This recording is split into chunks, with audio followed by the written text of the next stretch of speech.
everybody, it's Stewart A. Swerdlow for Expansions.com, and this is my news update for the first week of March 2012. And I have a lot to tell you. Let's go to the map. First thing is, as you know, in Russia, as we see here in Russia, Vladimir Putin was elected again as the new president of Russia. And of course, everybody is saying that the elections were fixed.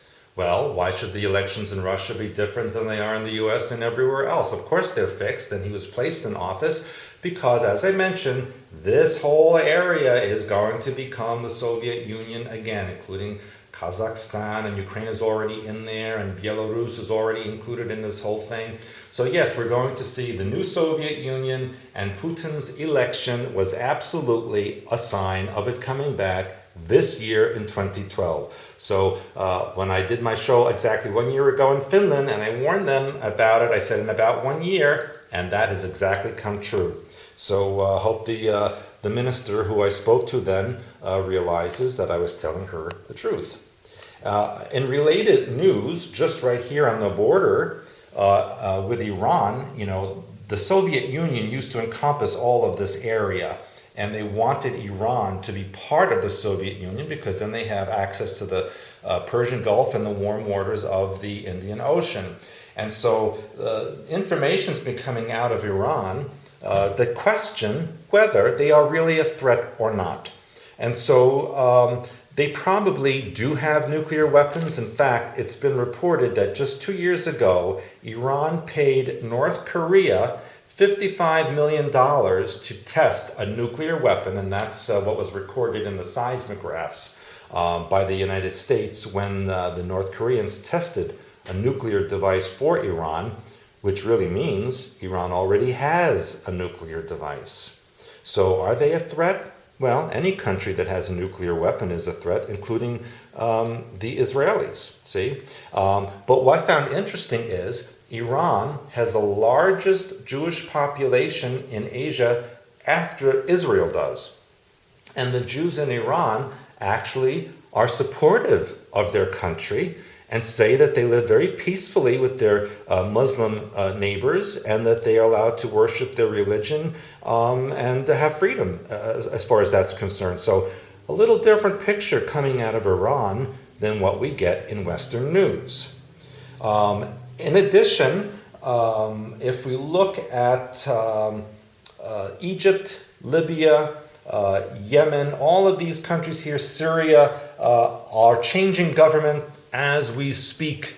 And the governments that are being changed into may not necessarily be ones that are friendly to Soviet Union and to Eastern Asia, but maybe connected more closely to Europe and North America. Now, speaking of North America, there has been moderate quakes in the San Francisco Bay Area, and these quakes are occurring along the Hayward Fault Line. And the Hayward Fault Line is known to be the most dangerous fault line in Northern California, and that it could be possibly a 7 or an 8 on the Richter scale coming up. And these moderate quakes recently are actually precursors to something bigger coming up in the San Francisco Bay Area. So if you're in Northern California, especially San Francisco, Oakland, Berkeley, be ready and prepared for something coming at any moment. People are also asking, why are there so many tornadoes now in this part of the U.S.? Well, if you remember, the Gulf Stream is no longer there. So all the warm air that used to flow out from the Gulf and into the North Atlantic is being kept in this area, and it starts to move up. And then when cold air comes down from Canada and clashes with the warm air here from the Gulf of Mexico, that's why this region where the warm and the cold air clash is creating so many devastating tornadoes. And unfortunately, I think that will continue through the rest of the season unless very cold air descends far south this spring and maybe even the summer and cools the area so that there's no more clash of cold and warm air like that. We also have, if I can bring you down here to South America, a 6.1 occurred in the northern part of Argentina. And if you have been following my newsletters in the last couple of months, I recently warned you about a volcano here in the southern part of Bolivia, which is starting to bulge. And this, they said, could create huge volcanic eruptions in this area. It's a caldera. And this part of Argentina is connected because of the subduction zone here in south, the Chilean area, pushing magma here and up into the volcano, causing it to bulge. So people living in northern Argentina, western Paraguay, southern Bolivia, northern Chile, all this region here need to be aware of possible seismic and volcanic activities in the near future.